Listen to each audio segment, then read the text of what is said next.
One of Colorado's most popular wine festivals, and mountain festivals for that matter, is back this August, celebrating its 10th year. It's the Breckenridge Wine Classic, and my guest today is Kristen Slater, the event director. Kristen is the CEO and co-owner of Team Player Productions, a woman-owned company that owns Breckenridge Wine Classic and puts on many other great events like the Vail Wine Classic, Tennyson Street Fair, and others. They are the event producers of many of Colorado's best events. I'm Courtney Drake McDonough, the publisher and managing editor of the InGoodTasteDenver.com blog and host of the In Good Taste Denver podcast. Today's podcast is sponsored by the Breckenridge Wine Classic, and we're going to learn what's in store this year and get some tips on making the most of it when you go. Kristen, welcome. Thanks so much for being a guest today.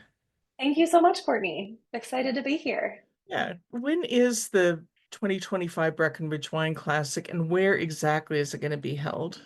It's going to be August 21st through the 23rd. Most of the event is held at Beaver Run Resort, but we do have events all throughout Breckenridge with various restaurant partners and other locales. Okay, great.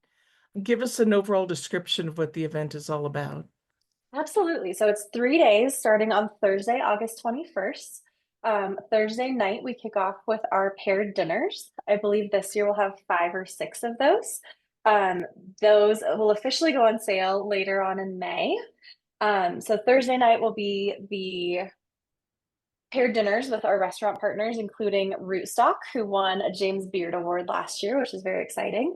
Then Friday, we have our grand tasting, and that will be held at Beaver Run Resort, as well as a few lunches. We like to do some fun hikes throughout the weekend, and that will include a hike from Gravity House this year.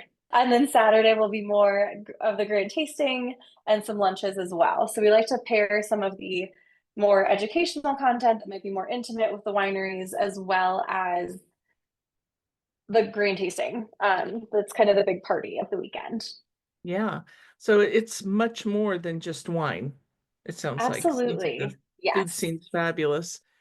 So is it the kind of thing that you could, obviously you could go for all 3 days, but is it the kind of thing where if you only had one day to get away, you could choose one of the days and go just then? Absolutely. Everything is ticketed a la carte. So you really can choose your own adventure, which is one of my favorite parts. So you can go one day, you can go multiple days, you can skip a day. It's really up to you how you want to spend your wine adventure. Okay, great. Before we get into more specifics about the classic, have you always been involved with the event? I have actually. This was the first wine festival that I was involved in starting from the ground up. We were partnered at the time with Go Breck, kind of the tourism arm of Breckenridge, and they were looking to have a new wine festival as a tourism draw on a slower weekend. So I got to be involved when this event first started. Since then, we've worked with a lot of different partners, like different restaurants in town, different wine partners, different sponsors. And it's been really fun to watch it kind of grow up into something that people put on their calendar annually every year. Yeah, that's wonderful. I can imagine it's just a ton of work to put on an event like this with so many moving parts. How far in advance do you have to start planning, and what are some of the kinds of things you have to account for when you're planning? Absolutely. We kind of lovingly say that we start planning for the next year the day after it ends. So that's mostly just getting the date on the calendar for the following year, making sure that our venues are locked in, making sure that people have that save the date for the next year if they were excited about coming back. Um, for more of the heavy lifting, we start about 9 months out, getting our winery partners involved, getting our restaurant partners involved locally. We want to make sure we're on everyone's calendars so that we can get more of the nitty gritty details done closer to 6 months out. So for an August event, now is when we're really starting to dial in those details, which restaurants we're going to host dinners and lunches at, what we want the trails to be for the hikes, if there's any kind of bigger activation that we're excited about for the grand tastings, really getting into those nitty gritty details about 6 months out. So that's kind of where we are now. It's a really exciting time to be planning. Right, right. Let's talk a little bit more about the experience from the attendee point of view. And you talked about some of the details of what happens over the course of the 3 days. Can you tell us a little bit more about what it's like? What time does it start? How late does it go? Are you walking all the time? So kind of focusing on the grand tasting since that's kind of our crown jewel of the weekend. We have over 200 different wines at the grand tasting. That one is a walk around experience. So there will be big tent set up with different wineries, different restaurants in place there, and you get a full-size wine glass and a plate, and you get to go around and sample. We also have live music. We have some interactive booths that you can see, as well as shopping. So we have some fun like hat vendors there, where you can build a custom hat. Jewelry artists. We've had live painters before. So it is like an overall atmospheric experience that's really fun. A couple things we're excited about for this year for the grand tasting. We do have a very upgraded food element in 2025, including three new restaurants that are local. The Prospector, Tin Plate Pizza, and Fifth Avenue Grill will all be new this year, as well as some fan favorites that'll be back. Paul C. Riley from Denver will be in attendance. We'll have Beaver Run Resort participating as well as a restaurant. But overall, we have 100 different wineries and 200 different wines. So it's really exciting to, and my favorite part about this event is there's really no pressure if there's a wine that you don't like. So there's no, you can really try anything you'd like. Whereas at a restaurant, you're kind of limited to picking like one bottle or one glass at a time. You can really sample as much as you'd like. And that I think makes it a really fun time, especially to go as a group, I think. Mhm. Well, that's interesting. I hadn't thought about doing that, going up with the group, but that would be really fun. What about some insider tips, especially since you've been involved with it for so many years? And I'm thinking things like, is it best to drive or is there some other way to get up there? What time should someone get there? How should they dress? That kind of thing. Absolutely. If I were attending the festival, I would drive up to Breckenridge, just because it's such a beautiful drive. And then if you wanted to kind of do hikes or anything on your own, that gives you the freedom to do so as well. We definitely recommend staying at Beaver Run Resort. They're our host hotel, along with Alpenrock, which is new this year. They're right across the street from Beaver Run. So both of those hotels would be walking distance to the grand tasting, which means you don't have to drive, which we highly encourage. Also, Breckenridge has a great Freetown bus that would take you into the Main Street area if you wanted to. So then you could really just park your car and not have to move it for the weekend, which is great. Um, we recommend kind of mountain chic attire for people. So, people want to look cute, but also it can rain, we're up in the mountains, so mountain chic, cute little jacket kind of a thing. Um, and then I really think going for 2 or more days is the way to do it. Whether that be doing a Friday hike and then the Saturday grand tasting, or a Thursday lunch and then the Friday grand tasting, just to kind of get the full range of experiences. Any of our lunches or dinners are going to be with one specific winery. So you really do get to like dive in and learn about their wines, their winery, their experience in the wine industry. And it's very intimate and feels really cool um, in that smaller setting. One hike that I'm really excited about for this year is the Syrah and Switchbacks hike on Friday.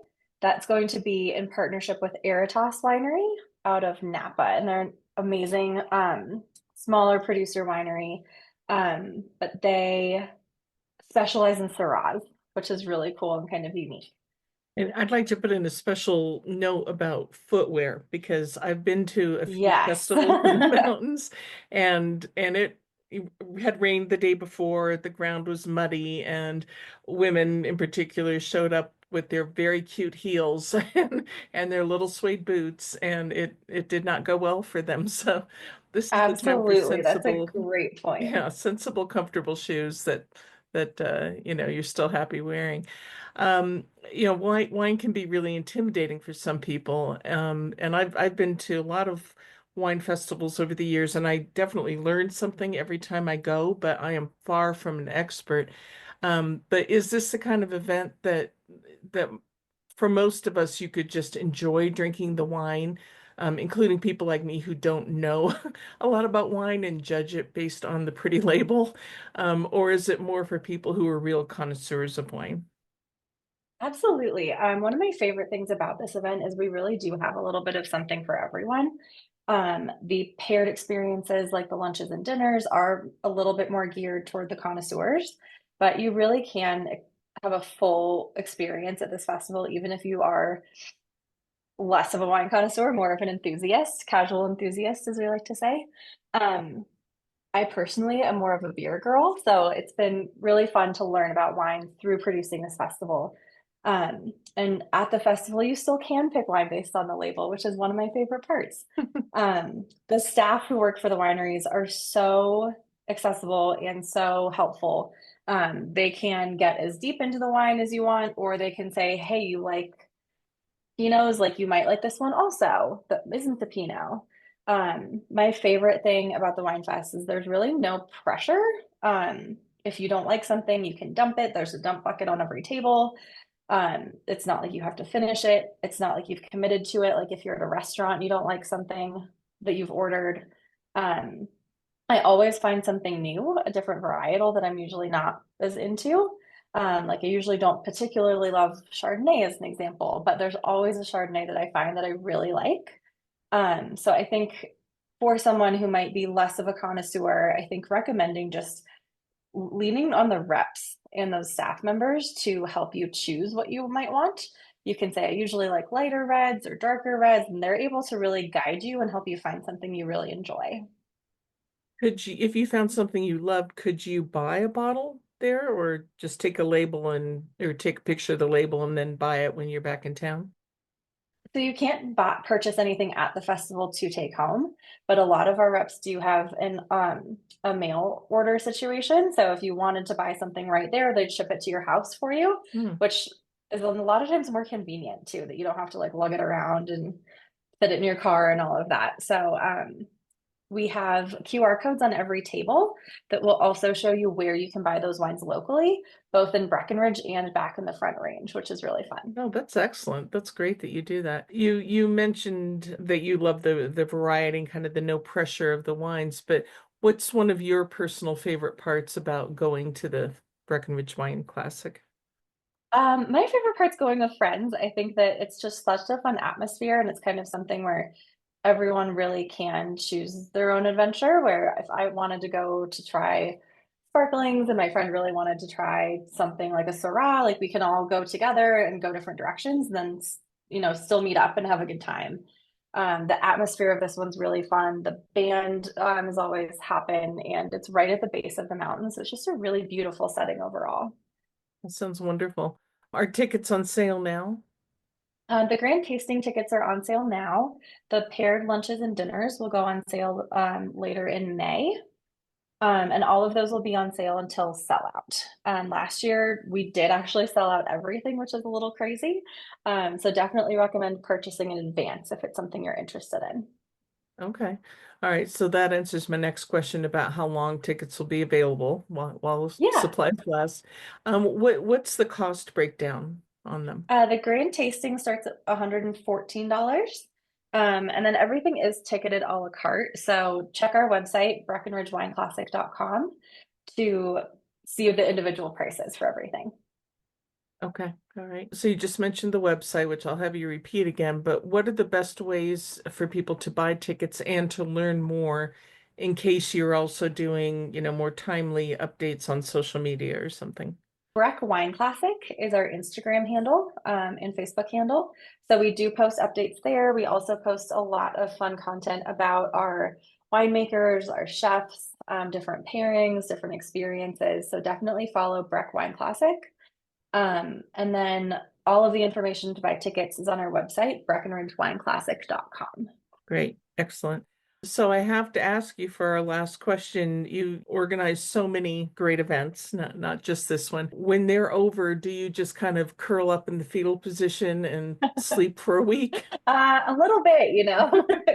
Um, Breckenridge is so fun. And I think we have a really incredible team here at Team Player Productions who produces our wine festivals. So it's such a fun atmosphere and it's so, so satisfying to watch something that we've been working on for 9 to 12 months come together in such a, culmination and celebration. So I think that part is so satisfying. It's a little like a high of getting to see all of that happen. But yes, then afterwards, we definitely do take a couple days to rest and recoup. It's pretty exhausting being on site for, 3 to 5 days, kind of nonstop, but it's so fun also. I think I wouldn't pick anything else in the world to do.